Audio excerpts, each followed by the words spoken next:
Bom dia, graça e paz, minhas irmãs da classe das Mulheres Adoradoras. Esse mês de abril, nós vamos continuar estudando as cartas paulinas, como temos feito esse ano. Começamos com a vida de Paulo no mês de janeiro. Em fevereiro, nós estudamos o livro de Atos, embora não seja uma carta paulina, mas é um livro importante que fala sobre a vida de Paulo, a sua conversão, e então achamos que seria imprescindível estudá-lo. E o mês passado estudamos com a Carmen a carta aos Romanos, e esse mês de abril começamos então estudando essa importante carta que Paulo escreveu aos Coríntios, a primeira carta. E como vocês puderam ver aí no estudo, eu coloquei como tema resolvendo problemas, porque para muitos a carta de Paulo aos Coríntios é uma carta em que ele tenta resolver os problemas que estavam acontecendo naquela igreja. Então, é muito propício para nós, porque vivemos tempo também de problemas, de desafios na igreja, na nossa vida. Então, vamos ver como Paulo deu conta de resolver esses problemas que estavam acontecendo ali na igreja. Há duas frases que eu coloquei aí no início, que retratam bem, resumem, né, essa carta, que diz assim: um fragmento inigualável de história eclesiástica. Então, é um pouquinho aí da história dessa igreja de Corinto, que foi fundada por Paulo, e que ele então, depois de algum tempo, escreve essa carta para eles. E a segunda frase que diz: a igreja estava no mundo, como deveria estar, mas o mundo estava na igreja, onde não deveria estar. Então esse é um ponto importante e que mostra pra gente então por que Paulo teve que escrever essa carta para tentar aí resolver alguns problemas que estavam acontecendo. Então nós vamos começar com uma pequena introdução e depois vamos partir para a ação de graças, aliás, para a apresentação de Paulo, para a saudação, e depois para a ação de graças. São os primeiros versículos da primeira carta aos Coríntios. Então, uma pequena introdução sobre essa cidade. Então, Corinto foi uma das mais florescentes cidades gregas da antiguidade, autônoma e soberana durante aquela época. Experimentou um notável desenvolvimento comercial devido à sua localização. Então, Corinto tinha uma posição, uma localização geográfica muito favorável para o trabalho missionário. Era uma cidade que estava ali, continha dois portos, então ela podia e recebia ali muitas pessoas. Então, era uma cidade que todo o tempo tinha pessoas entrando e saindo. Então, um motivo muito importante para qual Paulo estava ali também como missionário. Mas também havia em Corinto dois grandes templos. O templo de Afrodite, conhecemos como a deusa do amor, e um templo de Apolo, que era o deus da música, do canto, da poesia e da beleza masculina. A cidade era bastante conhecida por sua luxúria. Quando nós lemos ou estudamos na escola sobre essa cidade, né, da Grécia, nós vemos muitas coisas ligadas à sensualidade, à imoralidade, né, à luxúria mesmo. Então, graças à religião, né, depravada de seus habitantes, não demorou a se transformar em centro de imoralidade e sinônimo de toda espécie de impureza e de sexualidade.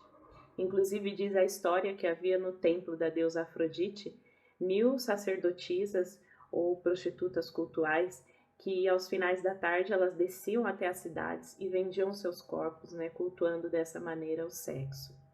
Então, imaginem vocês uma igreja localizada numa cidade assim. Então, era já de se esperar que surgissem muitos problemas, muitas dificuldades, porque as pessoas estavam acostumadas com essa cultura, com tudo isso que acontecia ali na cidade. Mas a cidade de Corinto também era uma cidade nova, porque ela havia sido destruída por um povo que a sitiou. Então, era uma cidade que estava ali renascendo, mas logo já renasceu com a mesma natureza e cultura que tinha nessa parte de moralidade sexual. Eu vou ler para vocês aqui um trecho desse livro, Paulo, o Apóstolo da Graça, Sua Vida, Cartas, Teologia. E aqui fala um pouquinho sobre a cidade de Corinto, quero ler para vocês. Corinto é uma cidade grega antiga, seu nome pelo menos é anterior à chegada dos gregos dóricos, no começo do primeiro milênio a.C. Ela estava situada no istmo de Corinto e controlava as vias terrestres entre a Grécia Central e o Peloponeso.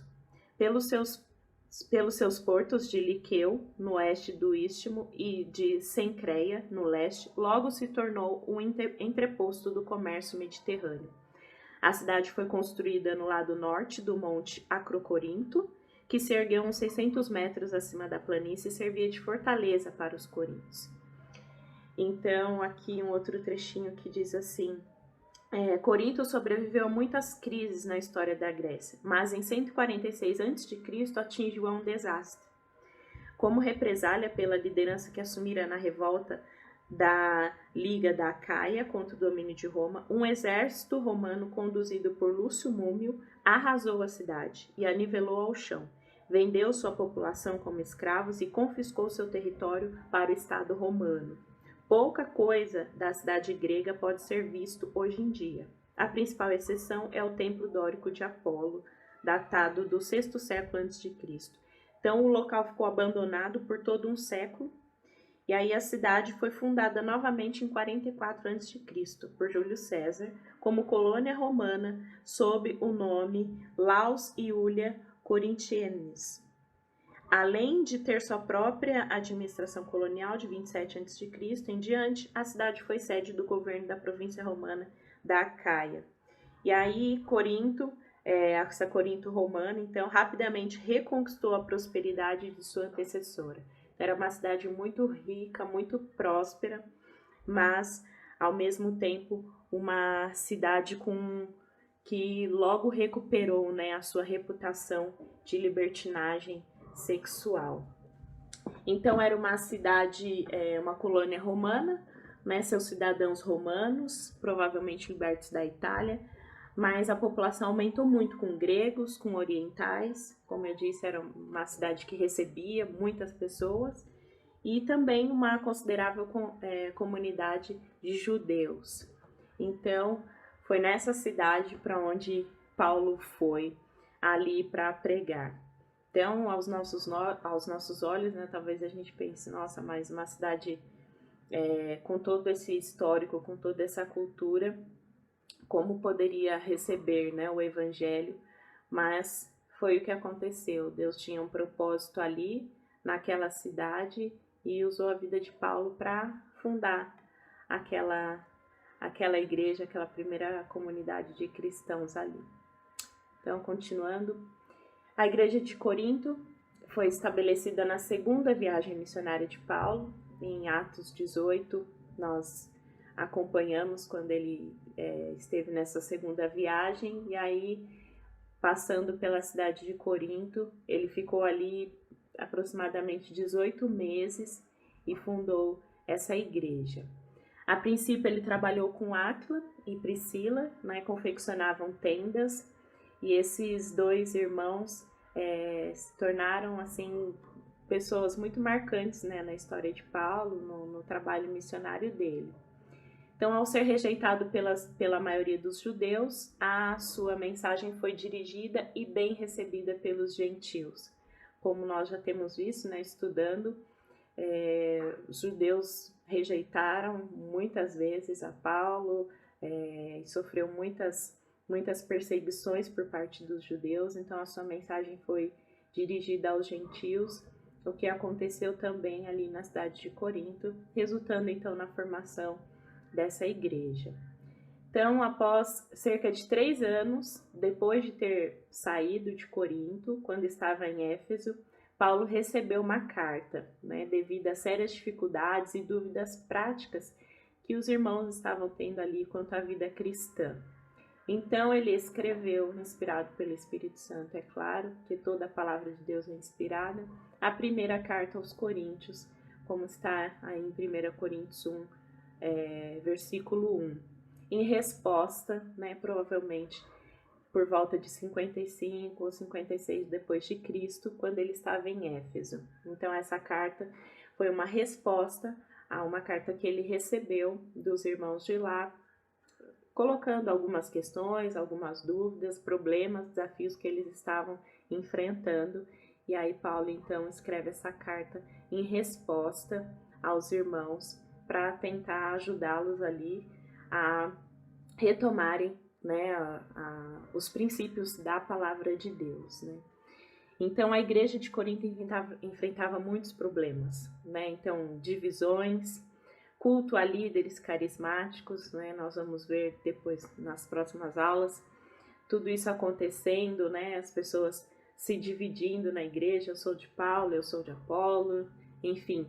Tínhamos também a questão da imoralidade, como já era de se esperar por conta da cultura que eles estavam inseridos.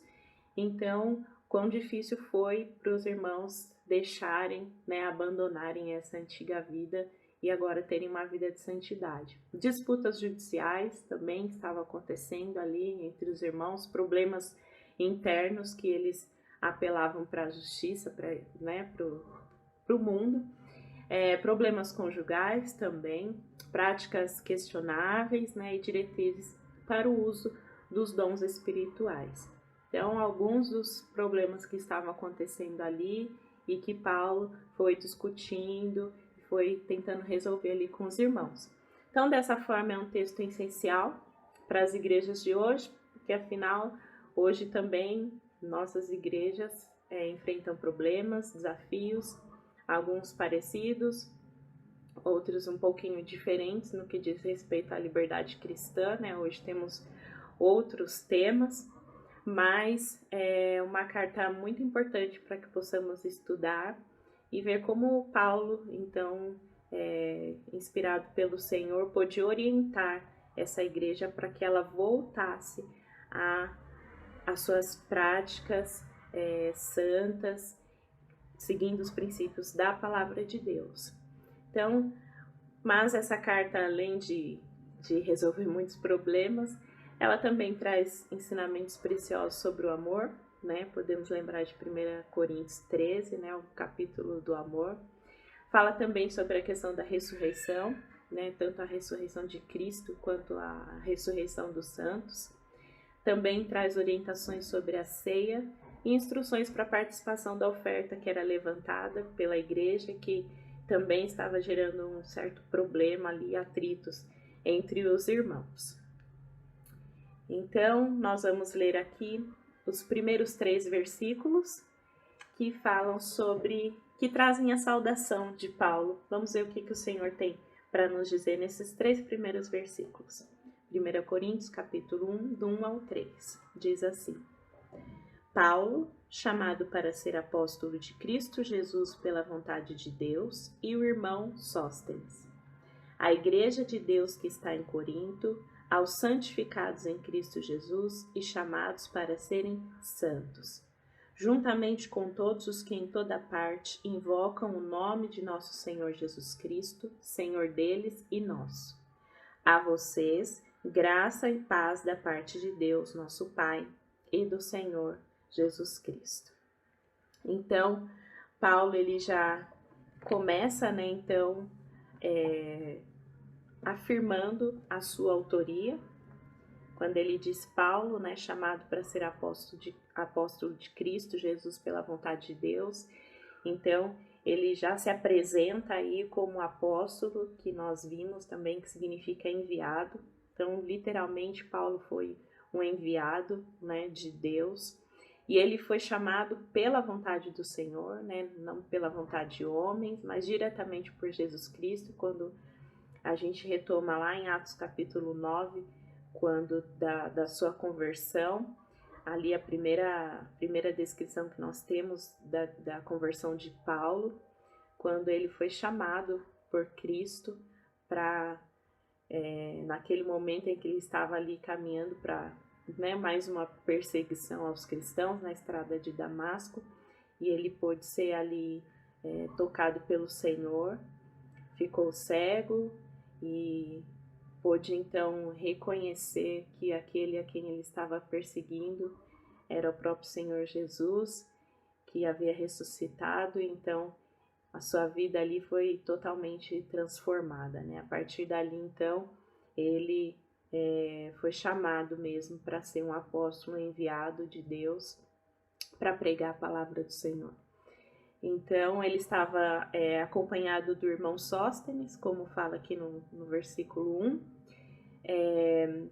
Não se sabe ao certo se era o principal da sinagoga, que lá em Atos 18:17 tem uma descrição de que um principal da sinagoga, chamado Sóstenes, tinha sido espancado pelos gregos. Então não sabe ao certo se é esse Sóstenes ou um outro líder que ajudava Paulo, né, na pregação do evangelho. Mas enfim, é certo que Paulo cita o nome desse irmão, né, atribuindo valor, atribuindo gratidão pela companhia dele, porque também foi uma pessoa que, né, nesse momento estava ali o acompanhando, enquanto ele estava em Éfeso com ele. Então, Paulo demonstrando aqui sua gratidão, seu valor pela vida dele, mesmo que o nome de Paulo seja assim o mais falado, mas ele retoma aqui o nome desse irmão que estava acompanhando como forma também de agradecer e de valorizar, porque nós nunca estamos sozinhos, né? Fica aqui uma lição para nós também. Sempre temos pessoas nos acompanhando, nos ajudando. E no trabalho de Deus, na obra do Senhor, é assim, né? Uns ajudando os outros. Então, Paulo cita esse irmão que estava ali o ajudando, né? Então, a carta é dirigida à igreja de Deus que está em Corinto, né? Mesmo num lugar tão imoral, mesmo num lugar de muita depravação, mas ali havia uma igreja de Deus, né? Então é possível, né, fazer o trabalho de Deus, e às vezes a gente pensa em pessoas que, né, têm práticas tão longe da vontade do Senhor, mas que o Senhor resgata, né? Assim como nós fomos um dia tirados das trevas e trazidos para a maravilhosa luz do Senhor, assim também pode acontecer com outras pessoas. Por isso a gente não pode desanimar, nem perder as esperanças, mas crer que o Senhor pode realizar uma obra maravilhosa na vida daquelas pessoas que a gente espera também que um dia aceitem o Senhor Jesus. Não podemos deixar de orar, de testemunhar, de falar do Senhor para elas também. Então, e aí Paulo, então, né, declara a igreja de Deus que está em Corinto. E é interessante como Paulo diz, né, os cristãos são descritos como santificados em Cristo, né? Ele diz aqui, aos santificados em Cristo Jesus. Então, já chamando a atenção aí dos irmãos para que eles tivessem uma vida santa, né? Porque eles foram chamados para serem santos, como diz aqui o versículo 2, chamados para serem santos. E o que significa ser santo? Ser separado do mundo. Então, embora eles estivessem numa cidade totalmente corrompida, mas eles precisavam se separar, eles precisavam tirar essas práticas de suas vidas e serem santos. A palavra de Deus diz, sejam santos porque eu sou santo, diz o Senhor. Então, mesmo no meio onde nós estamos, mesmo que seja um meio corrompido, quer seja na nossa família, né, entre os nossos parentes, entre os nossos vizinhos, no nosso meio de trabalho, a palavra de Deus, essa exortação de Paulo para os coríntios também é para nós, para que nós sejamos santas, para que nos separemos das práticas abomináveis do mundo e tenhamos uma vida santificada em Cristo. Então, Paulo diz, né, sejam santos, sejam separados do mundo na prática, né? Então, na prática devem separar-se dia após dia, levando uma vida de santidade. Assim como Cristo nos deixou esse exemplo, nós também precisamos buscar essa vida, né? É um princípio para todo cristão, todo aquele que segue a Jesus Cristo, aquele que aceita o Senhor Jesus, faz parte do nosso processo, né, de salvação, onde recebemos a salvação pela graça do Senhor, mas a gente precisa continuar esse processo buscando a santidade, fugindo, né, de tudo aquilo que aparenta mal, a Bíblia diz, né?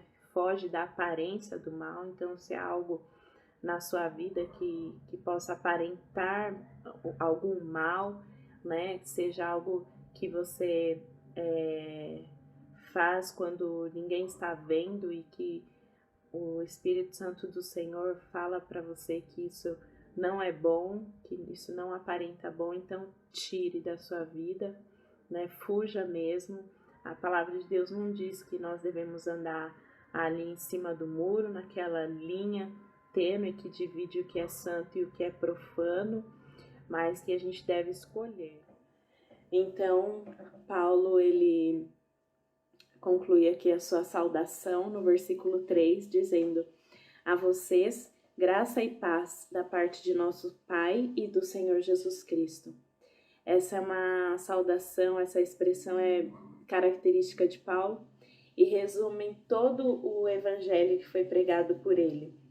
Quando ele diz graça, ele quer dizer que é a fonte de toda bênção, que é receber aquilo que nós não merecemos, e a paz, que é o resultado produzido na vida de quem aceita a graça de Deus. Então, quando ele diz isso, ele está se referindo a tudo que o Senhor Deus fez por nós mediante a sua graça.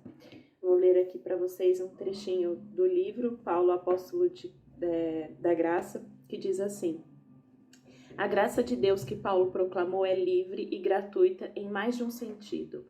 Livre no sentido em que é soberana e desimpedida, gratuita no sentido de que é oferecida às pessoas para ser aceita apenas pela fé, e livre no sentido de que é fonte e princípio da libertação delas de todo tipo de servidão interior e espiritual, incluindo a servidão do legalismo e a servidão da anarquia moral. O Deus cuja graça Paulo proclamou é o único que faz milagres. Ele cria o universo do nada, chama mortos de volta à vida e justifica o ímpio. E esse terceiro é o maior milagre de todos, porque criação e ressurreição correspondem ao poder do Deus vivo e vivificador. Mas a justificação do ímpio é à primeira vista uma contradição do caráter justo de Deus, o juiz de toda a terra, que em suas próprias palavras disse: não justificarei o ímpio, como está em Êxodo 23:7. Porém, a qualidade da graça divina é tal que no próprio gesto de estendê-la aos que não a merecem, Deus demonstra que Ele mesmo é justo e o justificador daquele que tem fé em Jesus, como está em Romanos 3:26. Então, essa expressão graça e paz, ela reflete o caráter de Deus e aquilo que Ele fez por nós, nos justificando em Cristo Jesus e concedendo assim sua graça para todos nós. Depois, nos versículos de 4 a 9, Paulo expressa a sua ação de graças. Eu vou ler aqui. Sempre dou graças a meu Deus por vocês, por causa da graça que lhes foi dada por Ele em Cristo Jesus. Pois nele vocês foram enriquecidos em tudo, isto é, em toda palavra, em todo conhecimento, porque o testemunho de Cristo foi confirmado entre vocês. De modo que não lhes falta nenhum dom espiritual, enquanto vocês esperam que o nosso Senhor Jesus Cristo seja revelado. Ele os manterá firmes até o fim, de modo que vocês serão irrepreensíveis no dia de nosso Senhor Jesus Cristo. Fiel é Deus, o qual os chamou à comunhão com seu Filho Jesus Cristo, o nosso Senhor. Então, nesse trecho, nestes versículos, Paulo demonstra a sua gratidão. E talvez fosse algo difícil para ele fazer, diante da carta que ele recebeu e diante dos problemas relatados pelos irmãos do que estava acontecendo ali. Então, Paulo, eu penso assim nele, acalmando os ânimos e primeiro falando quem ele é, se apresentando e depois encontrando um motivo para ser grato. né? Mesmo diante de todos os fatos ali relatados, ele demonstra um esforço para encontrar um motivo de gratidão, mesmo diante daquela circunstância tão difícil. E ele também relata o fato deles terem recebido os dons espirituais, né? Então, mas não como um motivo de orgulho, mas como um motivo da graça do Senhor, do favor de Deus, porque vem de Deus, porque dons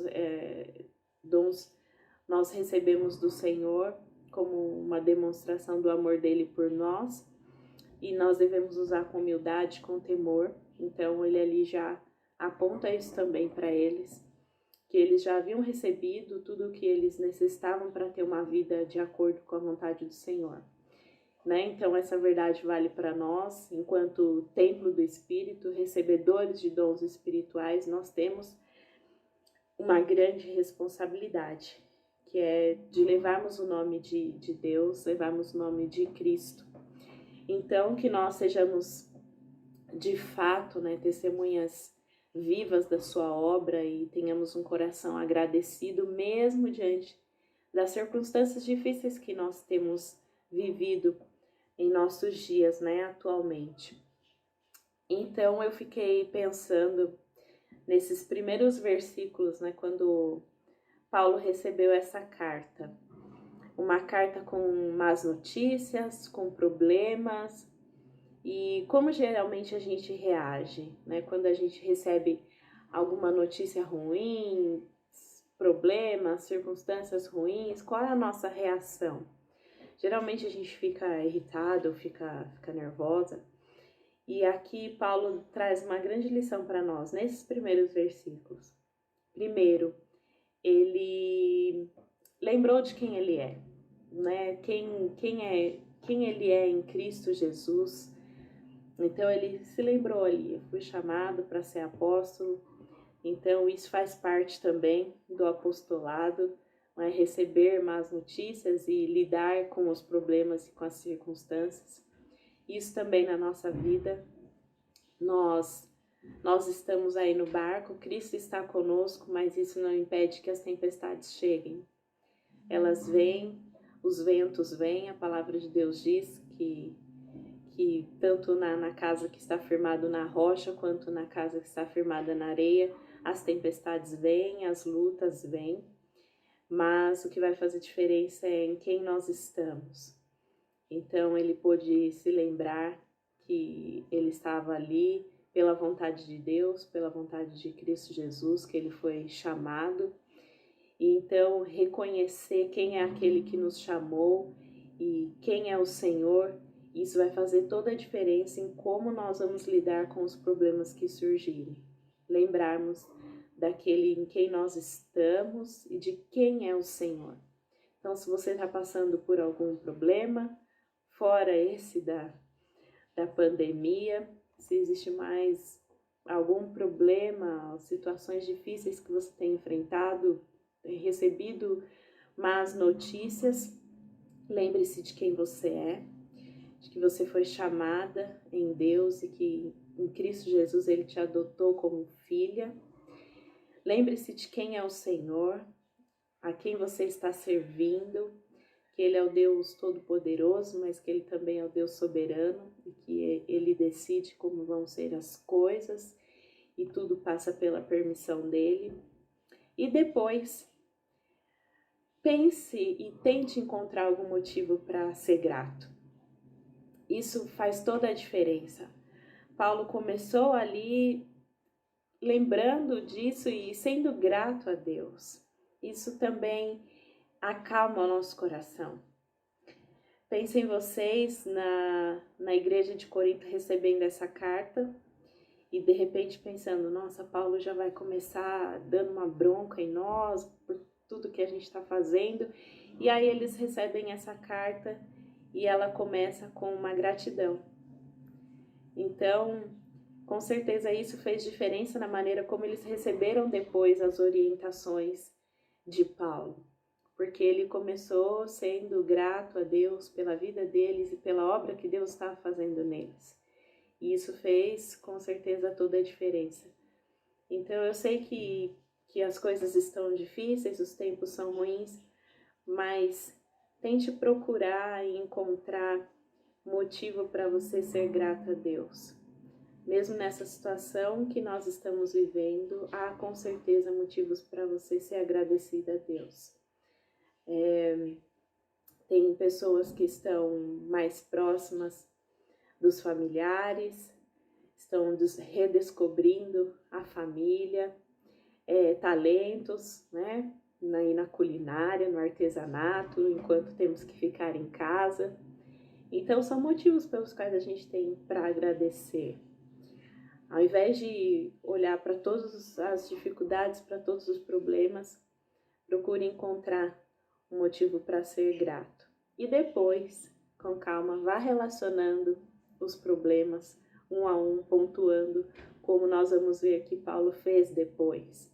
Ele foi relacionando cada problema separadamente e pensando ali nos princípios da palavra de Deus para cada um deles, né? Não junte tudo. Às vezes a gente tem o costume de ir guardando as coisas e depois a gente fala, solta tudo de uma vez só e não encontra solução. Então, vá relacionando cada um dos problemas, buscando na palavra do Senhor aquilo que pode te ajudar a resolvê-los. Esse ano eu fiz um propósito, tudo aquilo que eu coloco a Deus em oração, eu procuro primeiro na palavra de Deus as orientações que o Senhor tem para aquela situação específica.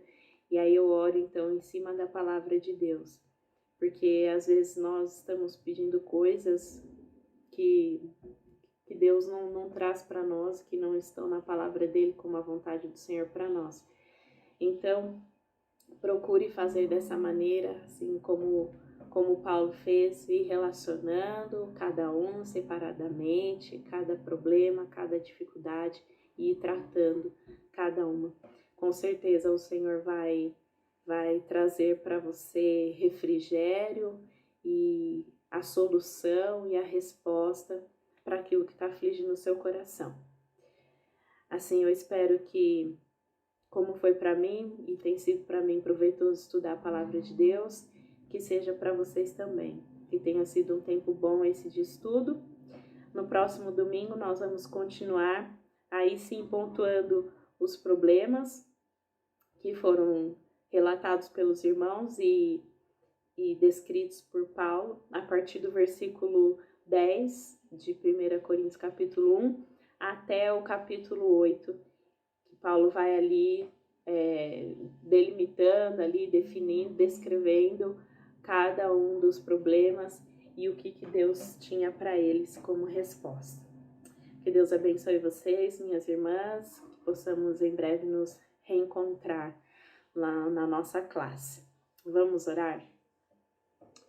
Senhor Deus e Pai, muito obrigada, ó Deus, porque até aqui o Senhor tem nos ajudado e tem nos sustentado. Te agradeço, Senhor, pela leitura da Tua Palavra, pelo estudo da Tua Palavra, por poder meditar e trazer para a nossa vida princípios que o Senhor estabeleceu para a Sua Igreja. Obrigada, ó Deus, obrigada pelo que o Senhor, pela obra maravilhosa que o Senhor tem feito em nós. Guarda-nos, ó Pai, livra-nos do mal, protege-nos, ó Deus, de toda a influência ruim, má, da nossa cultura, ó Deus, do meio em que nós estamos inseridos. Que o Senhor nos proteja, como fez ali e desejava fazer na vida dos irmãos ali da igreja de Corinto. Pai, guarda-nos em Ti, é o que eu peço a Ti e suplico ao Senhor, agradecendo pelo que o Senhor tem feito de bom, pelas mentes que temos recebido, pelo cuidado, pelo refrigério, mesmo em tempos difíceis. A Ti toda honra e glória, Senhor, em nome de Jesus eu oro. Amém. Amém, minhas irmãs. Tchau, tchau.